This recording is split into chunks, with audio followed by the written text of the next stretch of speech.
Hey everybody, it's Brandon Scheid from Liquid Force Kites here, and I'm here today to help you with the removal of your leading edge and your bladders. So sometimes leading edges pop and you need to do some repairs, and we need to get those bladders out of the Dacron sheath. So the first step is going to be pushing the valves back into the leading edge. So we're going to start here with our normal inflation valve. We're going to go ahead and pop that out, and as you can see, this little plastic piece is over the plug, so we're going to go ahead and slip that off, and that one is pretty much done. You just need to kind of work it down through there by pushing with your thumb, and that one pops down through itself. Now the next part is our max flow inflation system. Now to remove this is actually quite simple. I'm going to unscrew the max flow cap. I'm going to go ahead and unscrew this orange ring that actually holds the cap to the leading edge. I'm going to go ahead and set that to the side. I'm going to go ahead and pull my max flow valve off and set that to the side.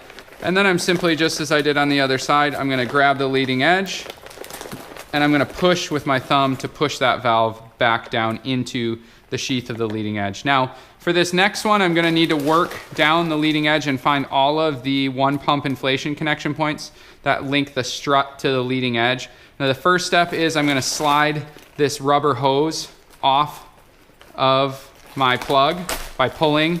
The zip tie actually comes off, and we can go ahead and set that aside. Now to push this valve in, and it's a little bit tight to make sure that it's really good and it doesn't pop. So what I want to do is actually take a flathead screwdriver and carefully pry the leading edge back a bit and slide the screwdriver underneath the leading edge material. Now if you've ever done a bike pump or a bike tire, you'll know that taking a tire off a rim is very similar to this process. So I need to get that little gap in there. I'm going to get that screwdriver seated beneath the leading edge material. Now don't give up if it doesn't happen on the first try. It's not the easiest thing to do in the world. Now what I want to do is go ahead and move the screwdriver carefully around the edge of the valve until I free up about 1/4 to 1/3 of the Dacron material around that valve. So you can see from where I put the screwdriver in over here, all the way over to here, I freed up. I should now be able to lift on this part of the valve, grab the leading edge, and push that down into the sheath, or into the Dacron sleeve down there. Now I can go ahead and unzip my leading edge, pull my leading edge out, make the repairs necessary, slide my leading edge back into the sheath, line up all of my valves, and I can go ahead and perform the reverse process.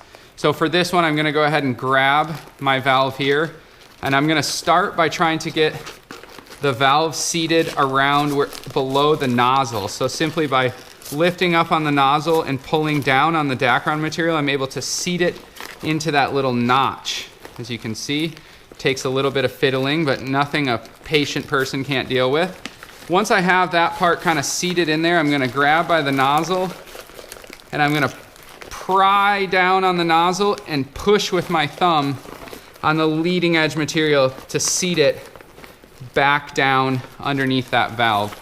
Now I'm going to go ahead and slide my tube back over, and I'll zip tie that once I have my leading edge. Once I know my leading edge isn't twisted, I can come back and zip tie all of those back in place.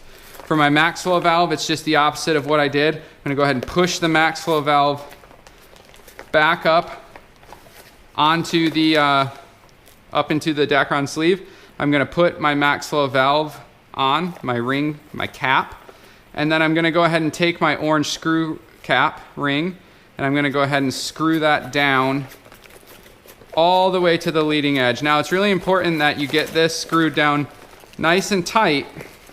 One, it will help hold the max flow valve into your leading edge. Two, it'll allow that cap to really tighten all the way down and make a nice airtight connection on your max flow valve. So I'm going to go ahead and re-velcro that. And then for this one, I simply just need to pull this valve back up into its seating position, pry this piece of plastic up over the plug, and go ahead and plug it back in. And that is how you take apart the valves and do a replacement of your leading edge.